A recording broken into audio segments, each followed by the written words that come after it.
இல்லைங்களா? ஒரு அடர்ந்த காட்டுக்குள்ள ஒரு பச்சிளங்குழந்தை கைவிடப்பட்டது. அதை மனித குரங்கள் எடுத்து என்ன செஞ்சுதான்? வளர்த்துதான். அந்த குழந்தை வளர்ந்து வளர்ந்து வாலிபனாய் 30-40 வருஷம் ஆயிடுச்சு.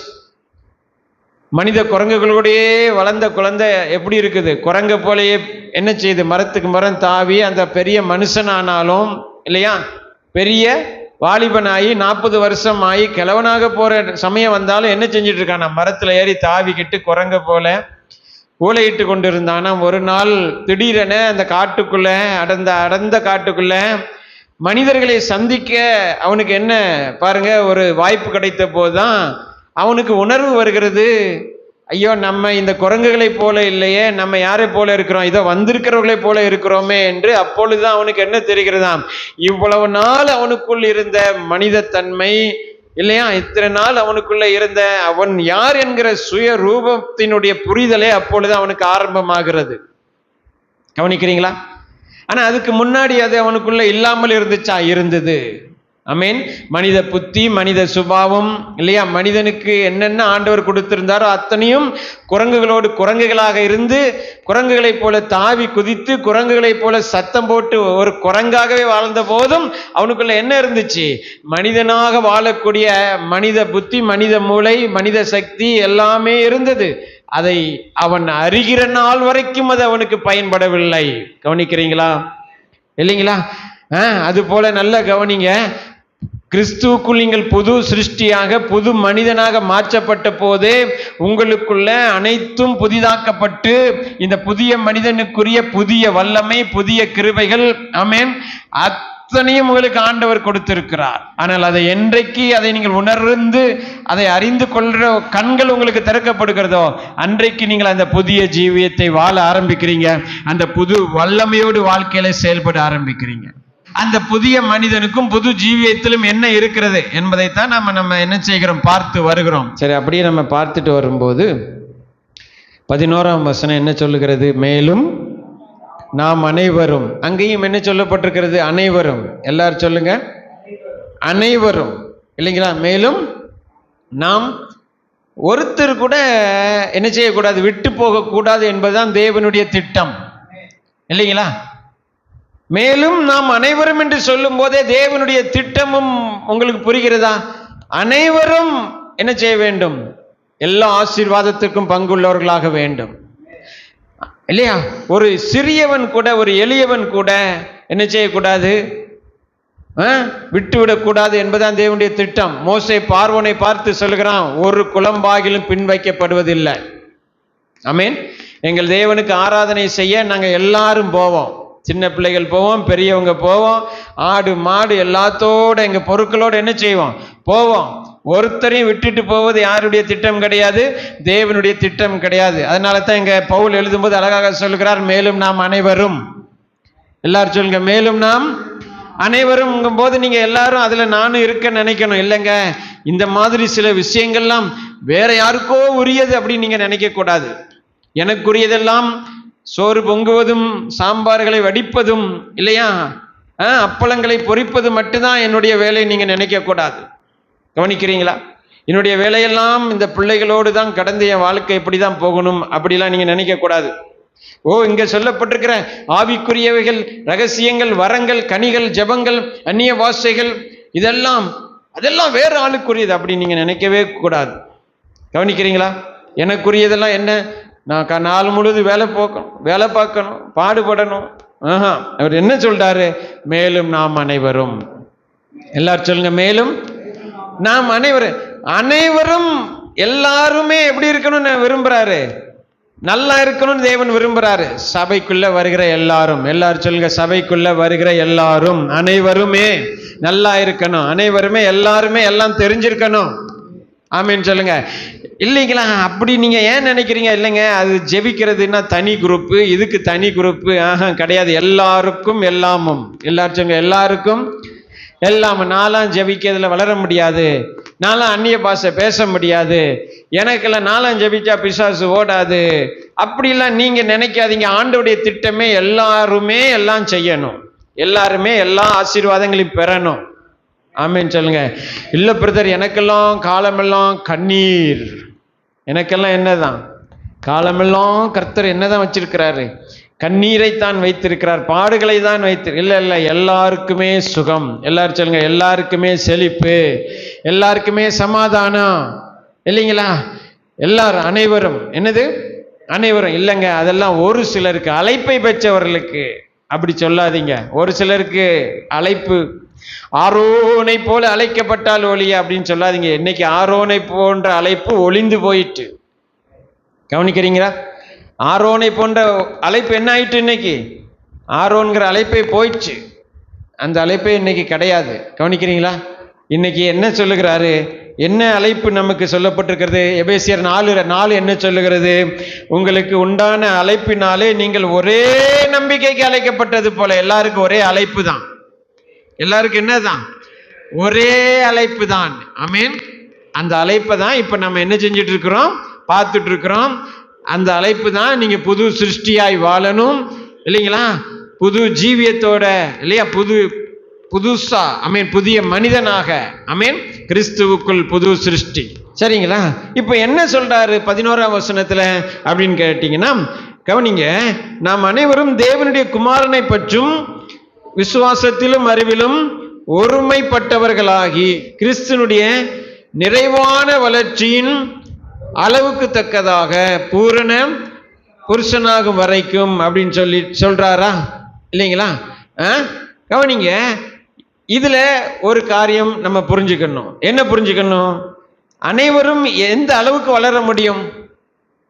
அனைவருக்குமே எந்த அளவுக்கு வளரணும் அப்படின்னு தேவன் விரும்புகிறாரு அப்படின்னா, கிறிஸ்துவனுடைய நிறைவான வளர்ச்சியின் அளவுக்கு தக்கதாக ஒரு சிலர் வளரும்படியாக அப்படின்னு சொல்லப்பட்டிருக்கா. கவனிக்கிறீங்களா? இல்லையா? கிறிஸ்துவனுடைய நிறைவான வளர்ச்சியின் அளவுக்கு தக்கதாக முன்குறிக்கப்பட்ட ஒரு சிலர் மாத்திரம் வளரும்படியாக, அப்படியா எழுதப்பட்டிருக்கு? இல்லையா? இல்லையே. அப்படியா எழுதப்பட்டிருக்கு? இல்லை. அப்படித்தானே? கிறிஸ்துவனுடைய நிறைவான வளர்ச்சியின் அளவுக்கு தக்கதாக பூரண புருஷனாக ஆகிற வளர்ச்சி படித்தவர்களுக்கு மட்டும் அப்படின்னு எழுதப்பட்டிருக்கு. இல்ல, கிறிஸ்துவனுடைய நிறைவான வளர்ச்சியின் அளவுக்கு தக்க பூரண புருஷன் ஆக எல்லாராலையும் முடியும். புது சிருஷ்டியாக மாற்றப்பட்ட எல்லாராலையும், ஆமீன், எல்லாராலையும் அந்த அளவுக்கு என்ன செய்ய முடியும்? வளர முடியும். வளரக்கூடிய ஆற்றல் இந்த புதிய மனிதனுக்கு இருக்கு. ஆமீன் சொல்லுங்க, இல்லைங்களா? வளரக்கூடிய, இல்லையா? அதாவது என்ன அர்த்தம்னா, நல்ல கவனிங்க, இயேசு கிறிஸ்து தான், கவனிங்க, வெற்றியுள்ள மனித வாழ்க்கைக்கு முதல் அடையாளம், முதல் உதாரணமாக வாழ்ந்தவர் யாரு தான்? ஆண்டவர் இயேசு கிறிஸ்து தான். கவனிக்கிறீங்களா? இல்லையா? முதல்ல ஒரு மனிதனை உருவாக்கினார். அவனுடைய பெயர் ஆதாம். அவனுடைய பேர் என்னது? ஆதாம், இல்லையா? அந்த ஆதாம் தான் மனிதர்களிலே முதலாவது பிறந்தவன். எல்லாருக்கும் அவன் தான் தகப்பனாயிருந்து உதாரணமாயிருந்து வாழ்ந்து காட்டக்கூடியவனா அவன் இருந்தான். ஆனால் அவன் விழுந்து போனான். அதற்கு பிறகு மனுக்குலமே எப்படி வாழணும், எப்படி வெற்றியோடு வாழணும், எப்படி ஆசீர்வாதமா வாழணும், எப்படி தேவனோடு ஐக்கியமா வாழணும், நல்லா வாழணுங்கிறது தெரியாம கெட்டு போச்சு. அப்ப கவனிங்க, அப்பதான் ஆண்டவர் இயேசு கிறிஸ்து உலகத்தில் என்ன செய்கிறார்? வந்து, நல்ல கவனிங்க, இந்த உலகத்துல ஒரு மனிதனால வெற்றியாக வாழ முடியும் என்று வாழ்ந்து காட்டியவர் ஆண்டவர் இயேசு கிறிஸ்து. அல்லேலூயா. கவனிக்கிறீங்களா? இந்த மனித வாழ்க்கையில, இந்த சரீர வாழ்க்கையில, இந்த உலகத்திலேயே ஒரு மனிதனால பாவத்தை ஜெயித்து வாழ முடியும். பிசாசை ஜெயித்து என்ன செய்ய முடியும்? வாழ முடியும். தேவனையே சார்ந்து கொண்டு, ஆமென், தேவனுடைய அப்படியே வார்த்தையை கேட்டு ஒன்று விடாமல் செய்து வாழ முடியும் ஒரு மனிதனால. அப்படிங்கிற வாழ்க்கையை வாழ்ந்து இந்த உலகத்துல காட்டி அதை நமக்கு முன்னுதாரணமாக வைத்து விட்டு போக தான் ஆண்டவர் இயேசு கிறிஸ்து வந்தார். ஆமென் சொல்லுங்க, இல்லைங்களா? பிசாசின் அத்தனை தந்திரங்களையும் ஒரு மனிதனால ஜெயிக்க முடியும். தன் வாழ்க்கையில் அவன் சந்திக்கிற எல்லா பிரச்சனைகளையும் ஒரு மனிதனால என்ன செய்ய முடியும்? மேற்கொள்ள முடியும். பிரச்சனைகள் எங்கிருந்து வருது? சொல்லுங்க, பிரச்சனைகள் எங்கிருந்து வருது? தேவனிடத்திலிருந்து கண்டிப்பாய் வரல, அது உலகத்திலிருந்தும் பிசாசினிடத்திலிருந்து வருகிறது. ஆமென். அப்ப பிசாசினிடத்திலிருந்து உலகத்திலிருந்து வருகிறது. ஆனால் அதை என்னால் ஜெயிக்க முடியும். ஆமென் சொல்லுங்க. அதை என்னால் மேற்கொள்ள முடியும். ஆமென். அதை என்னால் வெற்றி கொள்ள முடியும். இப்படியெல்லாம் முடியும் முடியும் முடியும் நம்ம சொல்றோம் இல்லையா? இதெல்லாம் ஏன் சொல்றோம், எந்த தைரியத்தில் சொல்றோம்னா, ஏற்கனவே இதை ஒருத்தர் நமக்கு செய்து காட்டி வாழ்ந்து முடித்து போய்விட்டார். அவர் தான் ஆண்டவர் இயேசு கிறிஸ்து. அவர் போகும்போது சொன்னார், உலகத்திலே உங்களுக்கு உபத்திரவம் உண்டு, ஆனாலும் திடன் கொள்ளுங்க, நான் உலகத்தை ஜெயித்து வாழ்ந்து காட்டியிருக்கேன், உங்களாலையும் வாழ்ந்து காட்ட முடியும் அப்படின்னு சொல்லிட்டு போயிருக்கிறார். ஆமீன் சொல்லுங்க. நான் பிசாசை துரத்தி இருக்கிறேன், நான் வார்த்தையை பயன்படுத்தி அற்புதங்களை செஞ்சிருக்கிறேன், நான் வியாதியஸ்தர்களை சுகப்படுத்தி இருக்கிறேன், வாழ்க்கையில ஏற்பட்ட அத்தனை சோதனைகளை நான் என்ன செஞ்சிருக்கிறேன், ஜெயித்திருக்கிறேன். வேதம் அதை சொல்லுகிறது. ஆமீன். அவர் தாமே சோதிக்கப்பட்டு பாடுபட்டதினாலே சோதிக்கப்படுகிற ஒவ்வொருவருக்கும் அவர் உதவி செய்ய எப்படிப்பட்டவராக இருக்கிறார், வல்லவராக இருக்கிறார். மாத்திரமல்ல, எபிரேயர் 4 சொல்றாரு, நம்முடைய பலவீனங்களை குறித்து பரிதபிக்க கூடாத பிரதான ஆசாரியர் நமக்கு இராமல் எல்லாவற்றிலும் நம்மை போல் சோதிக்கப்பட்டும் பாவம் இல்லாது இருக்கிறவர்னா, எல்லா சோதனை வந்தும் எல்லாவற்றையும் ஜெயித்தவர் ஆண்டவர் இயேசு கிறிஸ்து. ஆமீன் சொல்லுங்க. அவர் எல்லாவற்றையும் ஜெயித்தாரானால் நானும் எல்லாவற்றையும் ஜெயிக்க முடியும். எல்லாரும் சொல்லுங்க, எல்லாரும் சொல்லுங்க. இயேசு கிறிஸ்து எல்லா சோதனைகளையும் ஜெயித்தாரானால் நானும் எல்லா சோதனையும் ஜெயிக்க முடியும். ஆமீன் சொல்லுங்க. இயேசு கிறிஸ்து எல்லா பிசாசுகளையும் மேற்கொண்டு துரத்தி ஆமீன் வெற்றி வாழ்க்கை வாழ்ந்தாரானால் என்னாலையும் அப்படியே வாழ முடியும். ஆமீன் சொல்லுங்க. இல்லைங்களா? ஆண்டவர் இயேசு கிறிஸ்து என்ன சொன்னார், நான் அவரிடத்துல என்ன கேட்கிறேனோ, அங்க என்ன பார்க்கிறேனோ, அவர் எனக்கு என்ன சொல்லுகிறாரோ அதையே செய்கிறேன், வேற ஒன்றும் செய்யறது இல்லைன்னு சொன்னார். அப்படியானால் அவரால் செய்ய முடியுமானால் என்னாலும் முடியும். ஆமீன் சொல்லுங்க. இயேசு கிறிஸ்து எல்லாவற்றிலும் தேவ சித்தம் செய்து, எல்லாரும் சொல்லுங்க, எல்லாரும் சொல்லுங்க. இயேசு கிறிஸ்து எல்லாவற்றிலும் தேவ சத்தம் கேட்டு தேவ சித்தம் செய்து வாழ முடியுமே ஆனால், வாழ்ந்தது உண்மையானால் உண்மைதான். ஆமீன். வாழ்ந்தாரே ஆனால் என்னாலும் வாழ முடியும். ஆமீன் சொல்லுங்க. கவனிக்கிறீங்களா? இயேசு கிறிஸ்து வியாதி இல்லாமல் ஆமீன் வாழ்ந்தார்னு எத்தனை பேர் விசுவாசிக்கிறீங்க? இயேசு கிறிஸ்து கவலை இல்லாமல் வாழ்ந்தார்னு எத்தனை பேர் விசுவாசிக்கிறீங்க?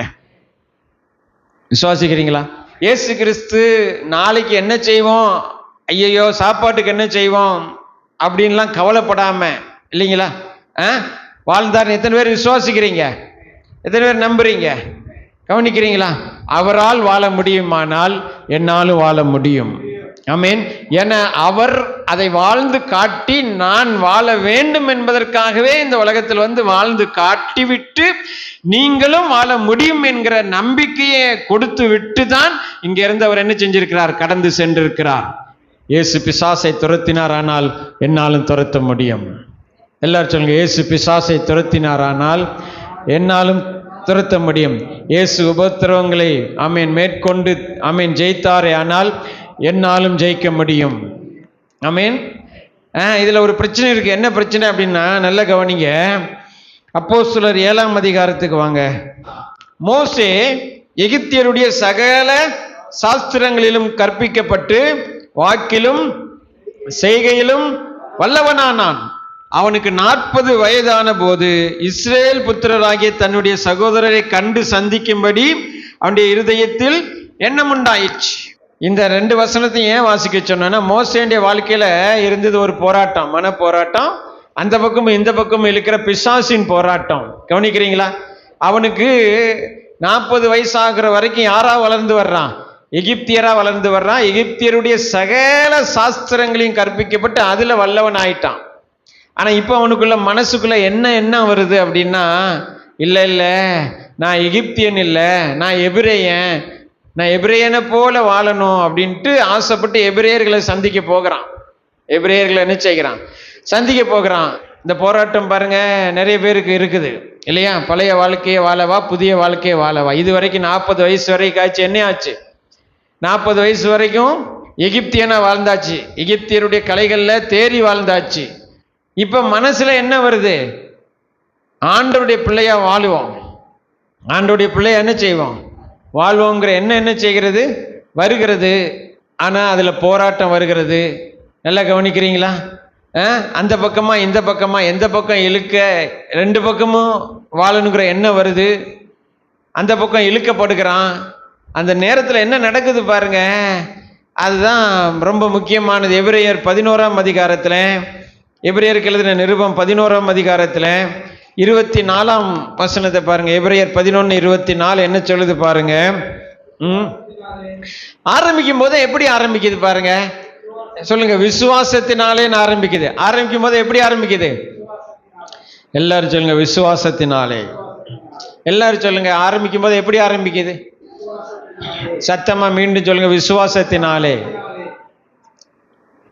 ஸோ இப்போ விசுவாசம் என்பது என்னன்னா, நம்பப்படுகிறவைகளின் உறுதியும் காணப்படாதவைகளின் நிச்சயமாக என்ன செய்கிறது? இருக்கிறது. ஆமீன் இல்லைங்களா? காணப்படலை, ஆனால் அது நிச்சயம் வரும்னு நான் நம்புகிறேன். எல்லாரும் சொல்லுங்க, காணப்படலை, அது நிச்சயம் வரும்னு. எது நிச்சயமா வரும்? அவர் என்ன சொல்லியிருக்கிறாரோ அதான் உங்களுக்கு வரும். ஆமீன் சொல்லுங்க. அவருடைய வார்த்தையில் என்ன சொல்லப்பட்டிருக்கிறதோ அது நிச்சயமாய் வரும். அவருடைய வாக்கு தத்தங்களில் எனக்கு என்ன வாக்குரைக்கப்பட்டிருக்கிறதோ அது நிச்சயமாய் வரும். அதை நான் இப்பொழுது காணாவிட்டாலும் அதை நான் என்ன செய்கிறேன்? எதிர்பார்க்கிறேன். அதை நான் முழு நிச்சயமாய் நம்புகிறேன். அது வரும் என்று நான் என்ன செய்கிறேன்? அதற்கு காத்திருக்கிறேன். அதுக்கு பேர் தான் விசுவாசம். அதுக்கு பேர் தான் என்னது? விசுவாசம். ஆமீன். என்ன சொல்றாரு 24ஆம் வசனத்துல? விசுவாசத்தினாலே மோசே தான் பெரியவனான போது பார்வோனுடைய குமாரத்தின் மகன் எனப்படுவதை வெறுத்து அநித்தியமான பாவ சந்தோஷங்களை அனுபவிப்பதை பார்க்கிலும் தேவனுடைய ஜனங்களோட துன்பத்தை அனுபவிப்பதையே தெரிந்து கொண்டு அடுத்து இனி வரும் பலன் மேல் நோக்கமாயிருந்து எகிப்தில் உள்ள பொக்கிஷங்களிலும் கிறிஸ்துவின் நிமித்தம் வரும் நிந்தையை அதிக பாக்கியம் என்று எண்ணினான். இப்ப இங்க மோசையின் விசுவாசம் என்ன அப்படின்னு சொன்னா, நல்ல கவனிங்க, தெரிந்து கொள்ளுதலில் அவனுக்கு விசுவாசம் இருந்துச்சு. எதில் அவனுக்கு விசுவாசத்தை காட்டினான்?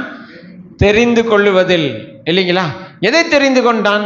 நான் 40 வயது வரைக்கும் நான் எகிப்தியனாக சகல சாஸ்திரங்களில் கற்பிக்கப்பட்ட அதுல தேறினவனாக வல்லவனாக நான் வாழ்ந்தாலும், ஆமீன், இப்ப அவனுக்கு ஒரு தெளிவு வந்திருக்கிறது. நான் எகிப்தியன் இல்லை, எனக்கு வேற அழைப்பு இருக்கிறது. ஆமீன் சொல்லுங்க. இல்லைங்களா? நான் எகிப்தியன் அல்ல.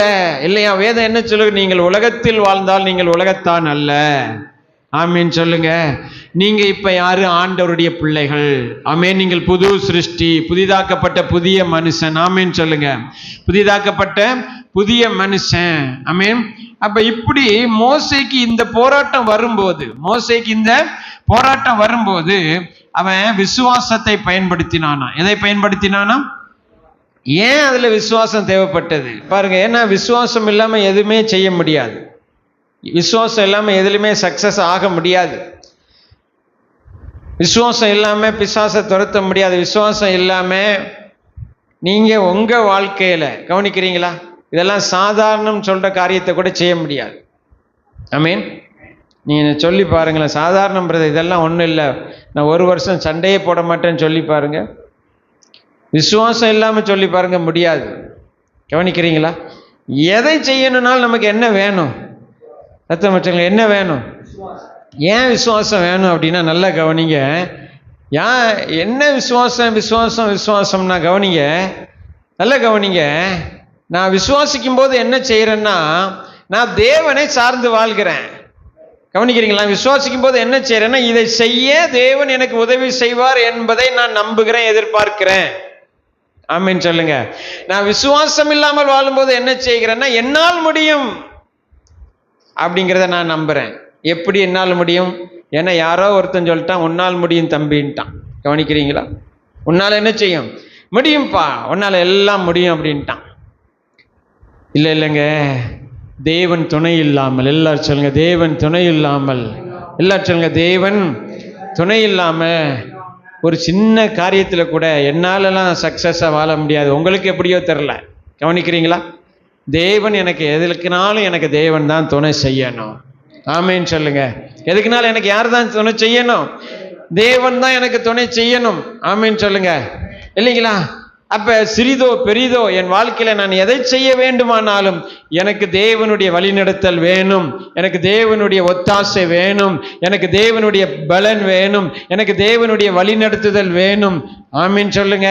அப்ப அதெல்லாம் வேணுமானால் தேவனுடைய சித்தம் எனக்கு தெரியணும், என்னை குறித்து தேவன் வைத்திருக்கிற திட்டம் அறியணும்.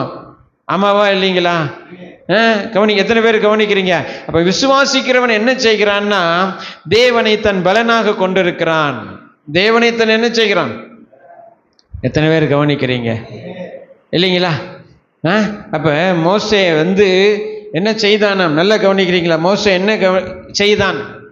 2 காரியத்தை செய்தான். 2 காரியத்தை. ஒன்று, எல்லாருமே வாசிங்க, 25வது வசனம் என்ன, 24ஆம் வசனம் வாசிங்க. விசுவாசத்தினாலே மோசே தான் பெரியவனான போது பார்வோனுடைய குமாரத்தின் மகன் எனப்படுவதை வெறுத்து அதை என்ன செய்தான்? முதலாவது தன்னுடைய பழைய ஐடென்டிட்டி இல்லையா, தன்னுடைய பழைய மனுஷன், தன்னுடைய பழைய சுபாவம், இதெல்லாம் என்ன செய்தான்? நான் அது அல்ல அப்படிங்கிறத அவன் விசுவாசித்தான். நாம விசுவாசிக்கணும். எத்தனை பேர் விசுவாசிக்கிறீங்க? நான் கிறிஸ்துவுக்குள் இருக்கிறேன், இப்ப நான் பழைய மனுஷன் அல்ல, பழைய இல்லையா? பேர் மாத்துறது இல்லைங்க. இது என்ன கிடையாது, பேர் மாத்துறது கிடையாது. இது ஜீவியத்தை மாற்றுகிறது, புதிய துவக்கம் கொண்டு வருவதுதான் கிறிஸ்தவ ஜீவியம். ஆமீன் சொல்லுங்க. எத்தனை பேர் விசுவாசிக்கிறீங்க? கைகளை உயர்த்தி சொல்லுங்க. அல்லேலூயா. ஆமீன்.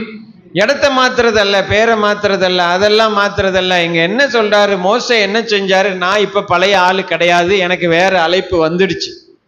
ஆமீன் சொல்லுங்க. அதை நான் வெறுக்கிறேன், நான் பழைய ஆளு இல்லைங்கிறத நான் என்ன செய்கிறேன்? நம்புகிறேன். என்கிட்ட அந்த பழைய ஆளு இல்லைன்னா பழைய காரியங்கள் என்னை பின்தொடர முடியாது, எகிப்தின் வல்லமைகள் என்னை மேற்கொள்ள முடியாது. அதை நம்புறீங்களா? இன்று காண்கிற எகிப்தியன், எல்லாரும் சொல்லுங்க, இன்று காண்கிற எகிப்தியன இனி நான் என்றைக்கும் என்ன செய்ய மாட்டேன்? காண மாட்டேன். ஆண்டவர் அந்த வாக்கு கொடுத்தார். நீங்கள் இன்றைக்கு காண்கிற எகிப்தியர்கள் இனி என்றைக்கும் காண மாட்டீர்கள். ஆமீன். இனி எகிப்தியன் உங்களை பின்தொடர போவது இல்லை. இனி அந்த பழைய வாழ்க்கை கிடையாது. எல்லாரும் சொல்லுங்க, இனி அந்த பழைய ஆளு நான் கிடையாது, பழைய மனுஷன் கிடையாது. ஆமீன். மோசே அதை வெறுத்தான். மோசே அதை என்ன செய்தான்? வெறுத்தான். ஆமீன். அப்படின்னா இதெல்லாம் விசுவாசத்துல தான் செய்தான், இதுல தான் செஞ்சான்.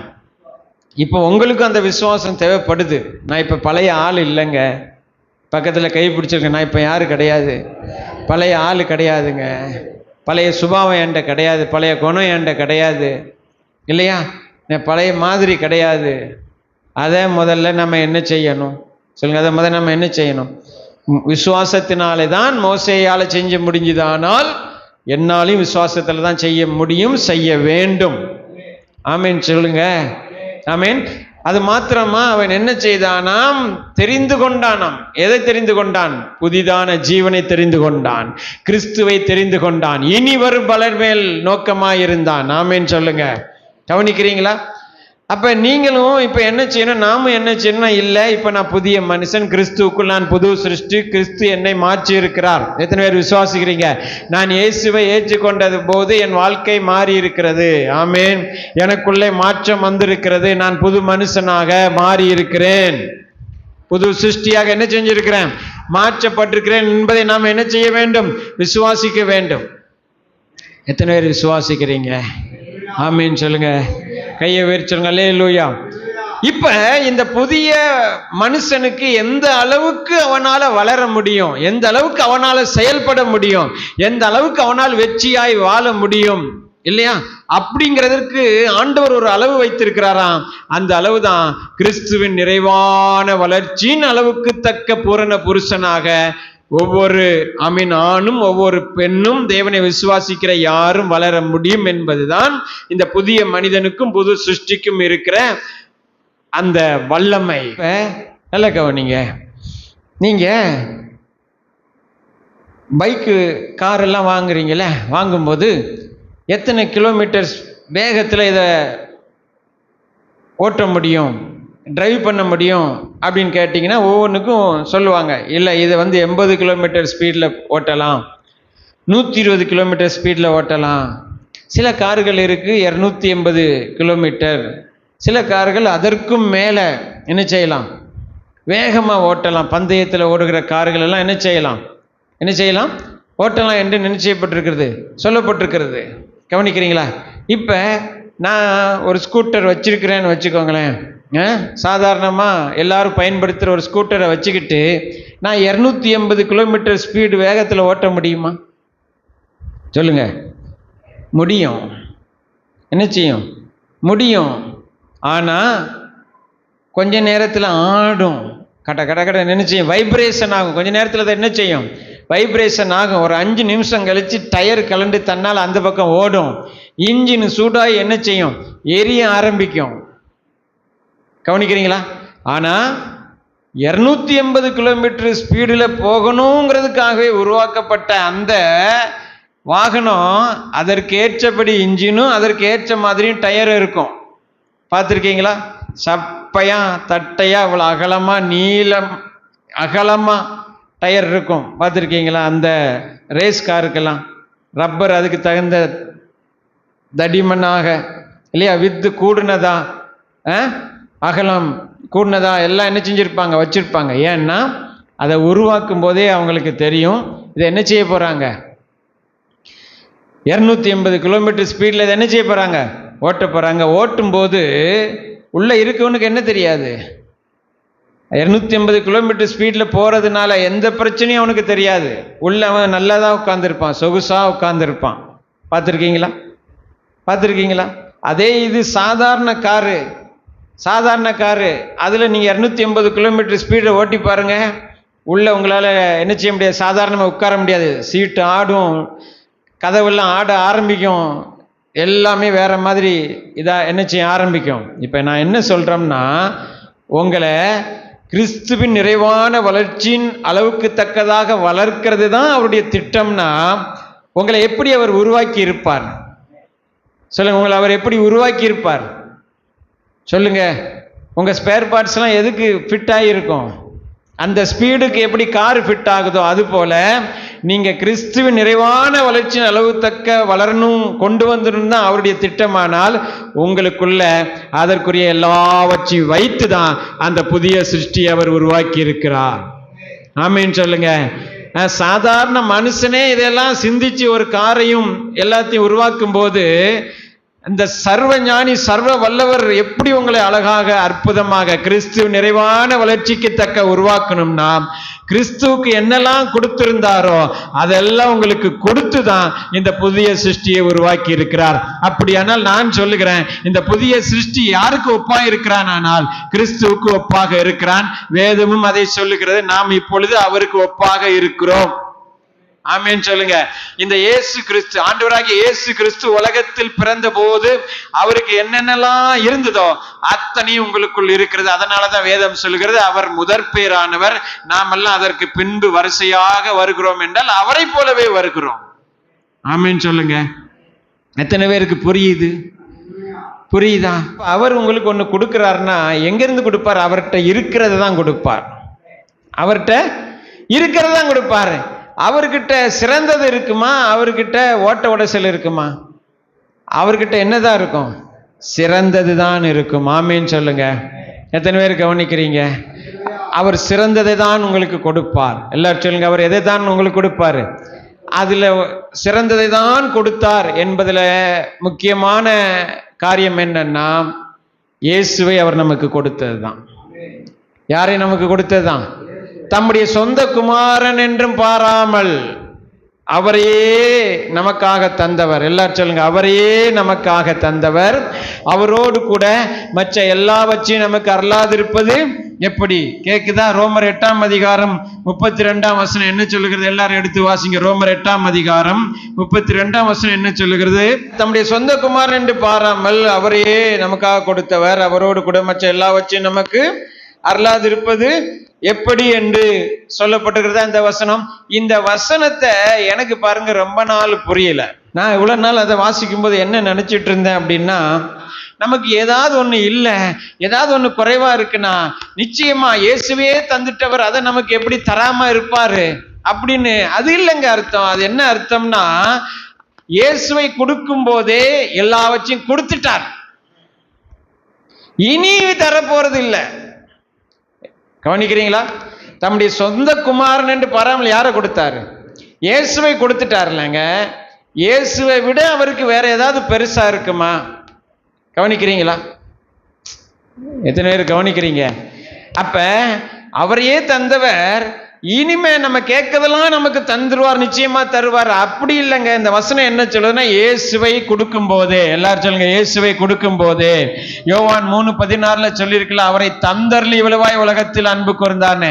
அப்படி அவரை தந்தர்லி இயேசுவை இந்த உலகத்துக்கு பரிசாக, பாவத்தை மீட்கும் பலியாக, உலகின் மீட்பராக, இரட்சகராக, கவனிக்கிறீங்களா, பிசாசை அழிக்கிற ஆமென் மாம்சத்தில் வெளிப்பட்ட தேவ குமாரனாக இந்த உலகத்தில் இயேசுவை அனுப்பும் போதே, இயேசுவை உங்களுக்காக எனக்காக பரிசாக கொடுக்கும் போது, அந்த இயேசுவோடு கூட நமக்கு என்னென்ன வேணுமோ அத்தனையும் அவர் கொடுத்து விட்டார். இனிமே கொடுக்க போகிறார் அல்ல, கொடுத்து விட்டார். எல்லாரும் சொல்லுங்க, கொடுத்து விட்டார். அந்த கொடுத்து விட்டாருங்கிறது எங்க இருக்குன்னா, புதிய சிருஷ்டியில இருக்கு, புதிய ஜீவனுக்குள்ள இருக்கு, அந்த புதிய மனுஷனுக்குள்ள இருக்கு. அந்த புதிய சிருஷ்டிக்குள்ள, புதிய ஜீவன்ல, புதிய மனுஷன்ல இயேசு கிறிஸ்துவுக்கு என்னெல்லாம் இருந்ததோ அத்தனையும் இருக்கிறது. அப்புறம் ரோமர் 5:12 வாசிங்க. ரோமர் 5:12 அதே அதிகாரம். எப்படி ஒரே மனுஷன், எல்லாரும் கவனிங்க, எப்படி கவனிங்க, இப்ப கவனிங்க, எப்படி ஒரே மனுஷனால, எல்லாரும் சொல்லுங்க, எப்படி ஒரே மனுஷனால. யார் அந்த ஒரே மனுஷன்? ஆதாம். எப்படி அந்த ஒரே மனுஷனால எல்லா சீரழிவும் வந்ததோ, எல்லா நாசமோசம் வந்துச்சோ, எல்லா வியாதி வந்துச்சோ, எல்லா வறுமையும் தரித்திரமும் வந்துச்சோ, கவனிக்கிறீங்களா? அது போலவே வாசிங்க, எப்படி ஒரே மனுஷனாலே பாவமும், பாவத்தின் மூலமாய் மரணமும் உலகத்தில் பிரவேசித்தது. கவனிக்க, உலகத்தில் என்ன செய்தது? பிரவேசித்தது போல எல்லா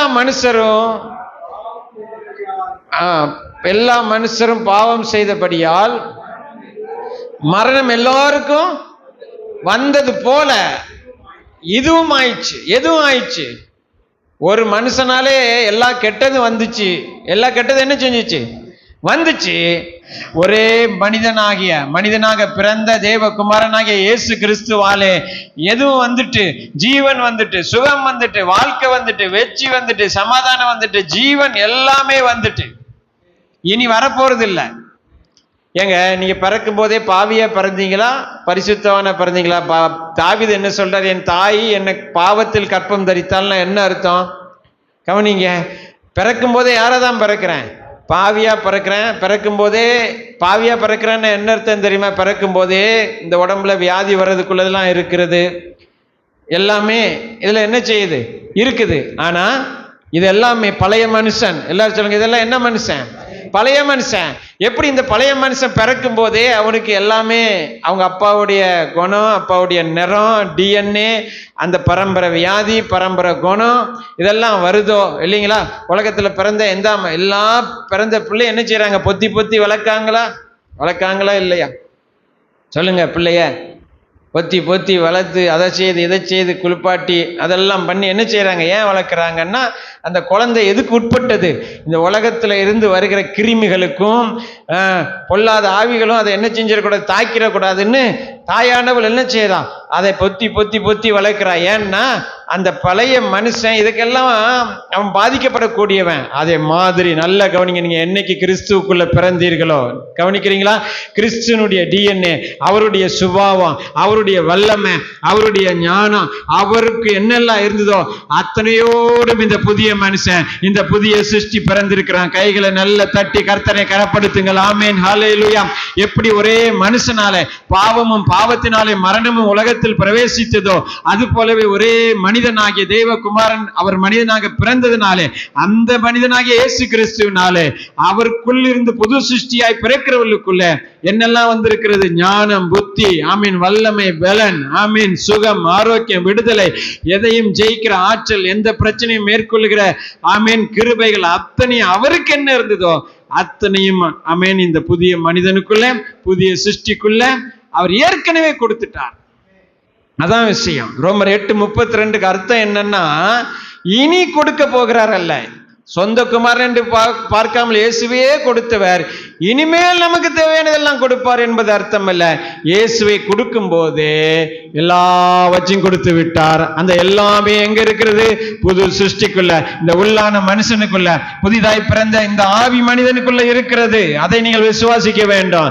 மோசையை போல நான் பழைய மனுஷன் இல்லை, இனி நான் புதிய மனுஷன், புது சிருஷ்டியாய் வாழ்வேன் என்பதை அதை தெரிந்து கொண்டு அதை விசுவாசித்து நீங்கள் ஆல்ரெடி எடுத்து வைக்கும் போது, ஆமென், நான் புது மனுஷன், புது சிருஷ்டி இல்லையா, புது ஜீவன், புது தொடக்கம் எனக்கு இருக்கிறது என்று மோசையை போல நீங்க விசுவாசித்து கிறிஸ்துவோடு கூட நான் என்றைக்கு இயேசுவை ஏற்றுக்கொண்டனோ அன்னைக்கு நான் புதிதாய் பிறந்திருக்கிறேன். அப்படி புதிதாய் பிறந்த போதே எனக்குள்ள எல்லா பலனும் ஞானமும் புத்தியும், ஆமென், சகலமும் வந்துவிட்டது என்பதை விசுவாசித்து நீங்கள் வாழத் தொடங்கும் போது உங்கள் வாழ்க்கையும் அப்படியே ஆகும்.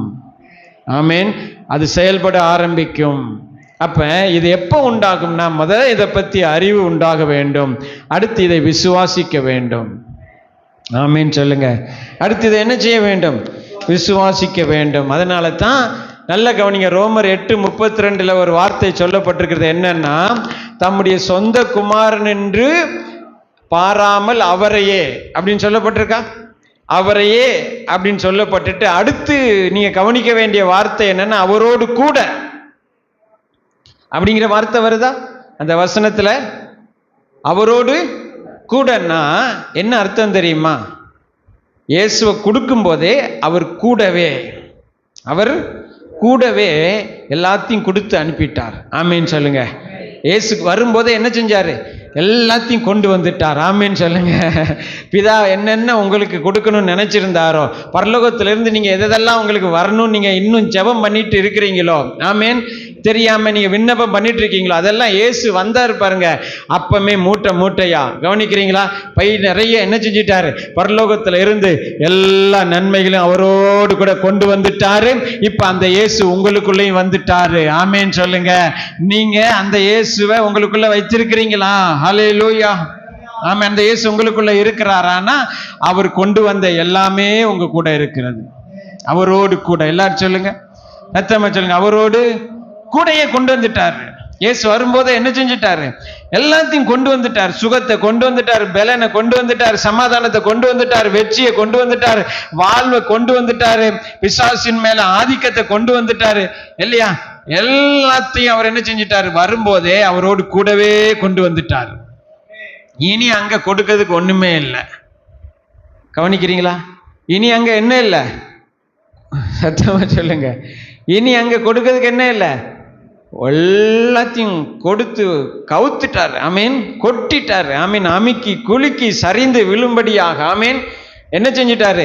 இயேசு வரும்போது எல்லாத்தையும் கொண்டு வந்துட்டார். எல்லாம் சொல்லுங்க, இயேசு பரலோகத்தில் இருந்து வரும்போது, எல்லாம் சொல்லுங்க, இயேசு உலகின் மீட்புக்காக வரும்போது, இயேசு ஆமீன் கன்னி மரியாளின் வயிற்றிலே பாலகனாக வரும்போது, ஆமீன், அப்படி அவர் இந்த உலகத்தில் உதிக்கும் போது, தோன்றும் போது, தீர்க்க தரிசனம் நிறைவேறின அந்த நேரத்தின் போதே எனக்கு ஒரு சரீரம் கொடுக்கப்பட்டிருக்கிறது, நான் இந்த உலகத்தில் போய் வாழ போகிறேன் என்று சொல்லி அவர் பரலோகத்தில் இருந்து இந்த உலகத்துக்கு அவர் உதித்த போதே அவரோடு கூடவே நமக்கு வேண்டிய இந்த புதிய மனுஷன், புதிய சிருஷ்டி, புது வாழ்க்கைக்கு தேவையான அத்தனையும் அவர் கொண்டு வந்து விட்டார். ஆமேன். அதுதான் ரோமர் 8:32. இனிமே கொடுக்க போறது இல்லைங்க, ஏற்கனவே கொடுத்துட்டார். அப்ப கேட்குறீங்களா, அது எங்க இருக்கு? அதுதான் உங்க புதிய ஜீவியம் புது சிருஷ்டிக்குள்ள இருக்கு, புது மனுஷனுக்குள்ள இருக்கு. என்றைக்கு நீங்க அதை வாழ, என்றைக்கு நீங்க அதை அறிந்து அதை விசுவாசித்து நீங்க அதை ஆமா எனக்குரியதுதான், அது தேவன் எனக்கு கொடுத்துட்டார் என்று நீங்க விசுவாசிக்கிறீங்களோ, அன்றைக்கு அது செயல்பட ஆரம்பிக்கும். அன்றைக்கு பிசாசு உங்களுக்கு கீழ்ப்படிய ஆரம்பிப்பான். அன்றைக்கு வியாதியை நீங்க மேற்கொள்ள ஆரம்பிப்பீங்க. ஆமேன்னு சொல்லுங்க. அன்றைக்கு பலவீனங்களை மேற்கொள்ள ஆரம்பிப்பீங்க. சோர்வு ஓடும், பயம் ஓடும், கவலை ஓடும். ஆமீன். எனக்குள்ள எல்லாம் இருக்கிறது. எல்லாரும் சொல்லுங்க, எனக்குள்ள இயேசு வரும்போதே. எல்லாரும் சொல்லுங்க, எனக்குள்ள இயேசு வரும்போதே எல்லாம் வந்து விட்டது. ஆமீன் சொல்லுங்க. வந்துட்டான். இப்ப அதை நம்பணும், அதான் விஷயம். இப்ப அதை நம்ம என்ன செய்யணும்? விசுவாசிக்கணும். ஆமீன் சொல்லுங்க, இல்லைங்களா? அடுத்து இந்த ரோமர் 8:32 ஆண்டவர் என்ன சொல்றாரு அப்படின்னா, கவனிங்க, மறுபடியும் வாசிங்க. அடுத்து அதுல ஒரு விஷயம், முக்கியமான விஷயம் இருக்கு. ரோமர் 8:32 வாசிங்க. தம்முடைய சொந்த குமாரன் என்று பாராமல் நம் எல்லோருக்காகவும் அவரை ஒப்பு கொடுத்தவர் அவரோடு கூட மற்ற எல்லாவற்றையும் நமக்கு அருளாதிருப்பது எப்படி? கவனிக்கிறீங்களா? எத்தனை பேர் கவனிக்கிறீங்க? இப்ப இயேசுவோடு கூட எல்லாம் கொடுத்தது மாத்திரமல்ல, நல்ல கவனிங்க, இயேசுவுக்கு என்ன கொடுத்தாரோ அதே தான் உங்களுக்கும் கொடுத்திருக்கிறார். ஆமென். எத்தனை பேருக்கு புரியுது? இவர் என்னன்னா, இயேசுவுக்கு என்ன கொடுத்தாரோ அதையே தான் அவரை ஏற்றுக்கொள்ளுகிறவர்களுக்கும் கொடுத்திருக்கிறார். ஆமென் சொல்லுங்க. எத்தனை பேர் கவனிக்கிறீங்க? அதான் நான் சொன்னேன், நல்லா கவனிக்கிறீங்க, நல்லா கவனிங்க. எபிரேயர் 12ஆம் அதிகாரம் 1ஆம் வசனம் என்ன சொல்லுது பாருங்க. எபிரேயர் 12ஆம் அதிகாரத்துல ஆகையால் மேகம் போன்ற இத்தனை திரளான சாட்சிகள் நம்மை சூழ்ந்து கொண்டிருக்க பாரமான யாவற்றையும் நம்மை சுற்றி நெருங்கி நிற்கிற பாவத்தையும் தள்ளிவிட்டு விசுவாசத்தை துவக்குகிறவரும் விசுவாசத்தை முடிக்கிறவரும்னா என்ன அர்த்தம்? நல்லா கவனிங்க. துவக்குறவர்னா தெரிகிறது, முடிக்கிறவர்னா என்ன அர்த்தம்? முடிக்கிறவர்னா அதை ஒண்ணுமில்லாமல் ஆக்குறவர் அப்படி கிடையாது. அதாவது வீடு கட்ட ஆரம்பிச்சேன், அதை முடிச்சிட்டேன், முழுமைப்படுத்திட்டேன்னு அர்த்தம். முடிக்கிறவர்னா என்ன அர்த்தம்? முழுமையா கம்ப்ளீட் பண்ணிட்டு தாங்க விடுவார். உங்கள்கிட்ட ஒரு காரியத்தை ஆரம்பிச்சார்னா இடையில விட மாட்டார். இந்த உலகத்துல கொத்தனார் மாதிரிலாம் பாதியில வேலையை விட்டு போறாங்க பாருங்க, அது மாதிரி கிடையாது. வேலைக்காரங்கெல்லாம் பாதியில வேலையை விட்டு போறாங்க, ஒரு காரியத்தை ஆரம்பிப்பாங்க, முடிக்க மாட்டாங்க, அப்படி கிடையாது. ஆனா இயேசு விசுவாசத்தை உங்களுக்குள்ள துவக்கினார்னா அந்த விசுவாசம் எந்த அளவுக்கு வளரணுமோ அந்த அளவுக்கு உங்களுக்குள்ள என்ன செய்வாரு? பூரணப்படுத்தாமல் விடவே மாட்டாரு. ஆமென் சொல்லுங்க. கவனிக்கிறீங்களா? இப்ப இங்க விஷயம் என்னன்னா, விசுவாசத்தை துவக்கினவர் யாரு? விசுவாசத்தை உங்களுக்குள்ள விசுவாசத்தை கொண்டு வந்தவர் யாரு? அதான் விசுவாசத்தை கொண்டு வந்தவர் யாரு? ஆமென், இயேசு கிறிஸ்து. அப்ப அவர் கொண்டு வந்தார்னா வேற யார்கிட்ட இருந்து கொண்டு வந்திருப்பாரு? அவருக்குள்ளதானங்க கொண்டு வருவாரு. கவனிக்கிறீங்களா? இப்ப நாம உலகத்துல மனிதர்கள் பக்கத்துல போய் இரவல் வாங்க முடியும் இல்லைங்களா? ஏண்ட ஒண்ணு இல்லைன்னா அங்க யாரையா போய் வாங்க முடியும். ஆனா அவர் தேவன், ஒரே தேவன் தான். ஆமீன் சொல்லுங்க. எத்தனை தேவர்கள் இருக்கிறார்? ஒரே தேவன் தான். அவர்கிட்ட இருக்கிறதா அவர் கொடுத்தாரு. அப்ப அவர் நமக்கு என்ன கொடுத்திருக்கிறாரோ, எதை கொடுத்திருக்கிறார்? அவர்கிட்ட என்ன இருக்கிறதோ அதைத்தான் நமக்கு கொடுத்திருக்கிறார். கவனிக்கிறீங்களா? அவர் நமக்கு விசுவாசத்தை கொடுத்தார். ஆனால் எந்த விசுவாசத்தை கொடுத்திருக்கிறார்? அவர்கிட்ட இருக்கிற அதே விசுவாசத்தை. அவர்கிட்ட இருக்கிற விசுவாசம் என்னது அப்படின்னா, எபிரேயர் 11:1 சொல்லுகிறது, வாசிங்க. விசுவாசமானது நம்பப்படுகிறவர்களின் உறுதியும் காணப்படாதவைகளின் நிச்சயமாய் இருக்கிறது, அதனாலே முன்னோர்கள் நற்சாட்சி பெற்றார்கள். விசுவாசத்தினாலே நாம் உலகங்கள் தேவனுடைய வார்த்தையினால் உண்டாக்கப்பட்டது என்று. கவனிக்கிறீங்களா? அவர்கிட்ட இருக்கிற விசுவாசம் என்னது? வார்த்தையினால் உலகத்தை உண்டு பண்ணுகிற விசுவாசம். கவனிக்கிறீங்களா? இந்த உலகம் எதனால் உண்டாயிற்று? வார்த்தையினாலே, விசுவாசத்தினாலேயா? வார்த்தையினாலேயா விசுவாசத்தினாலேயா? ரெண்டும் தான். ரெண்டு நாளே தான் வந்துச்சு. வார்த்தை தான் ஆதாரம், அது தேவனுடைய விசுவாசம். அது யாருடைய விசுவாசம்? எங்க விசுவாசத்தினாலே உலகங்கள் உண்டாக்கப்பட்டது. வார்த்தையினாலே யாருடைய விசுவாசத்தினால உண்டாயிடுச்சு? தேவனுடைய விசுவாசம். தேவனுடைய விசுவாசம் உலகங்களை உண்டு பண்ணுகிற அளவுக்கான விசுவாசம். இப்ப என்னன்னா, அதே விசுவாசத்தை தான் அவர் உங்களுக்கு கொடுத்திருக்கிறார். அதான் இந்த செய்தி. ஆமீன். அவர்கிட்ட இருக்கிற விசுவாசத்தை தான் அவர் உங்களுக்கு கொடுக்க முடியும். வேறொரு விசுவாசத்தை வேறட்டையும் இரவல் வாங்கி அவர் கொடுக்கிறவர் அல்ல. அவர்கிட்ட என்ன இருக்கிறதோ அதைத்தான் அவர் கொடுத்திருக்கிறார். அவருடைய விசுவாசத்தை உங்களுக்கு கொடுத்திருக்கிறார் என்றால் அவருடைய விசுவாசம் எப்படிப்பட்டது? வார்த்தையினால் வானங்களையும் பூமியும் உண்டாக்குகிற விசுவாசம். ஆமீன். அதே விசுவாசத்தை தான் அவர் உங்களுக்குள், புதிய மனிதனுக்குள், புது சிருஷ்டிக்குள் வைத்திருக்கிறார். அவருடைய விசுவாசம் எப்படிப்பட்டது? இல்லாதவைகளை இருப்பது போல அழைக்கிற விசுவாசம். ஒன்றும் இல்லாமல் இருந்து எல்லாவற்றையும் உருவாக்குகிற விசுவாசம். ஆமீன் சொல்லுங்க. ஆமீன். இல்லாதவைகளை இருப்பது போல் பார்க்கிற விசுவாசம் அவருக்குள்ள என்னது இருக்கிறது? அவருக்குள்ளதானுங்க இருக்கு. இல்லைங்க, நான் என்ன சொல்லிட்டு இருக்கேன், பைபிள் என்ன சொல்லுதுன்னா அது உங்களுக்குள்ளேயும் இருக்கு. ஆமீன். கவனிக்கிறீங்களா?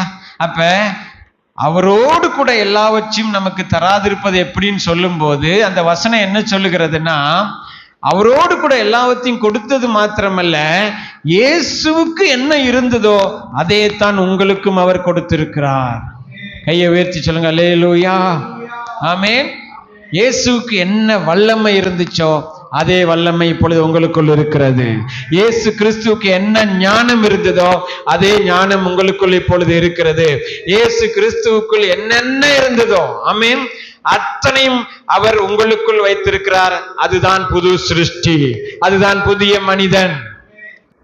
இயேசு கிறிஸ்துவுக்குள் என்ன ஞானம் இருந்ததோ, எல்லாரும் சொல்லுங்க, இயேசு கிறிஸ்துவுக்குள் என்ன ஞானம் இருந்ததோ ஆமென் அவருக்குள் இல்லையா.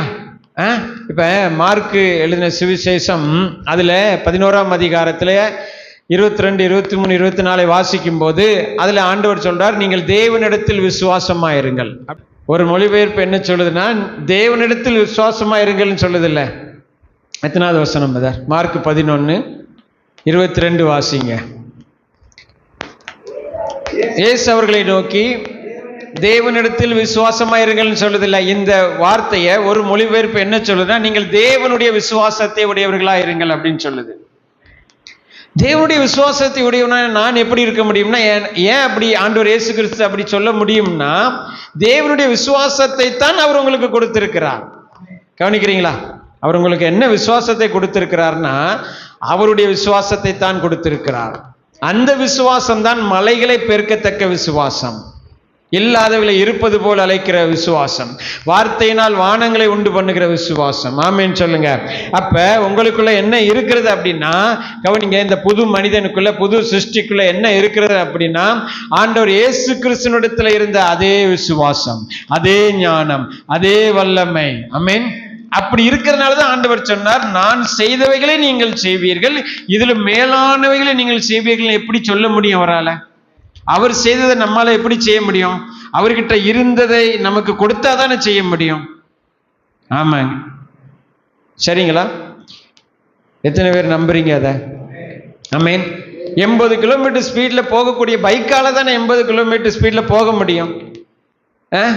40 கிலோமீட்டருக்கு மேல தாண்டாத பைக்கை வச்சுக்கிட்டு நீ 80 கிலோமீட்டர் ஸ்பீட்ல போவாய் அப்படின்னா எப்படி போகும்? போகாது இல்ல. அது போல நான் செய்ததை நீங்கள் செய்வீர்கள்னா என்ன அர்த்தம்? அவர்கிட்ட என்ன இருந்ததோ அதை நமக்கு கொடுத்திருக்கிறார். கவனிக்கிறீங்களா? அவர்கிட்ட இருந்த ஞானம், அவர்கிட்ட இருந்த தெளிவு, அவர்கிட்ட இருந்த பிசாசை துரத்துகிற வல்லமை, வியாதிகளை சுகமாக்குகிற கிருபைகள். ஆமென் இல்லைங்களா? எல்லாமே அவர்கிட்ட என்னென்ன இயேசு கிறிஸ்துவினிடத்தில் இருந்ததோ, உலகத்தை ஜெயித்து பிசாசை ஜெயித்து, ஆமென் இல்லைங்களா, அதெல்லாம் உங்களாலையும் பண்ண முடியும். அதை நீங்க விசுவாசிங்க, அதை நீங்க விசுவாசிங்க. அது உங்களுக்குள் இருக்கிறது.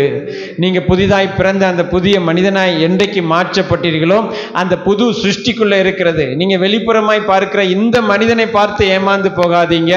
உங்கள் உள்ளுக்குள் உருவாக்கப்பட்ட புதிய சிருஷ்டி யார் என்பதை நீங்கள் அறிந்து கொள்ளுங்கள். ஆமென் சொல்லுங்க. ஏங்க, எது செய்ய முடியல, அதை செய்ய முடியல, அப்படி வாழ முடியலையா, இப்படி வாழ முடியல நம்ம நினைக்கிறோம்ல, அதுக்கு என்ன காரணம் தெரியுமா? அதுக்கு என்ன காரணம் தெரியுமா? அதுக்கு பின்னாடி இருக்கிற ஒரு காரணம் என்ன அப்படின்னா, என்னால் இப்படி தாங்க வாழ முடியும், நான் இது உலகம் தான், இது யதார்த்தம் தான், நாம் யாரு அப்படின்னு நம்மளை குறித்து வைத்திருக்கிற ஒரு மட்டமான நினைப்பு தான் அதற்கு முதல் காரணமாக இருக்கு. அப்ப நினைப்பை மாத்துங்க. இப்ப நம்ம என்ன நினைக்கணும், எதை விசுவாசிக்கணும்னா, இல்ல நான் இப்ப பழைய மனுஷன் அல்ல, இப்ப நான் புதிய மனிதன், புது சிருஷ்டி, கர்த்தர் என்னை மாற்றி இருக்கிறார், என்னால எதெல்லாம் ஜெயிக்க முடியாமல் இருந்துச்சோ அதையெல்லாம் ஜெயிக்க முடியும், எதெல்லாம் நிறுத்த முடியாம இருந்துச்சோ அதெல்லாம் என்னால என்ன செய்ய முடியும், நிறுத்த முடியும். இல்லைங்களா? பீடியை நிறுத்த முடியும், சிகரெட்டை நிறுத்த முடியும், குடியை நிறுத்த முடியும், இல்லையா, தவறான உறவுகளை நிறுத்த முடியும், கோபத்தை நிறுத்த முடியும், இல்லைங்களா? ஏன்னா அந்த வல்லமை எங்க இருக்கு? எங்க இருக்கு? எனக்குள்ளேயே இருக்கு. இனி வரப்போறது இல்லை, அது ஏற்கனவே கொடுத்து விட்டார். அல்லேலூயா, ஆமென். இப்ப இதை தெரியாதனாலதான் பிரச்சனை. கவனிக்கிறீங்களா? இந்த பிசாசை பார்த்து, பேய்களை பார்த்து, தேவையில்லாத காத்து ஏன் பயப்படுறோம்? ஏன் பயப்படுறோம்? இந்த ஆடு மாடுகள் பறவைகள்லாம் பார்த்துருக்கீங்களா? வயல்ல, வயக்காட்டுல வைக்கலெல்லாம் அடைச்சி வெள்ளை துணியை கட்டி கண்ணெல்லாம் வரைஞ்சி இப்படி விட்டுருப்பாங்க பார்த்தீங்களா? அந்த வயல்கிட்ட என்ன வராது? ஒன்றும் வராது. ஆடு வராது, மாடு வராது, காக்கா பறவைகள்லாம் என்ன செய்யாது, கொக்கெல்லாம் வராது. அது சோளக்காட்டு பொம்மை. அது என்னது? சோளக்காட்டு பொம்மை. அந்த தூரத்துல இருந்து புத்தி இல்லாம பார்க்கிற ஆடு மாடுகளுக்கும் அது என்ன நினைச்சிட்டு இருக்கோம்? ஒரு மனுஷன் நிக்கிறான்னு நினைச்சிட்டே இருக்கும். இந்த பொல்லாத பிசாசும் கவனிங்க, ஒரு சோளக்காட்டு பொம்மை தான், ஒண்ணுமில்லாத பொம்மை, ஒண்ணுமில்லாத யாரு உங்களுக்கு விரோதமா ஒன்றும் செய்ய முடியாத ஜீவன் இல்லாத ஒண்ணுமில்லாதவன் பிசாசு. அவனை பார்த்து நீங்க பயப்பட வேண்டிய அவசியமே இல்லை. ஆமீன் சொல்லுங்க. உங்களுக்குள்ள யார் இருக்கிறார்? இயேசு இருக்கிறார். அவருடைய வல்லமை இருக்கிறது, அவருடைய ஞானம் எனக்குள் இருக்கிறது. ஆமேன் இல்லைங்களா?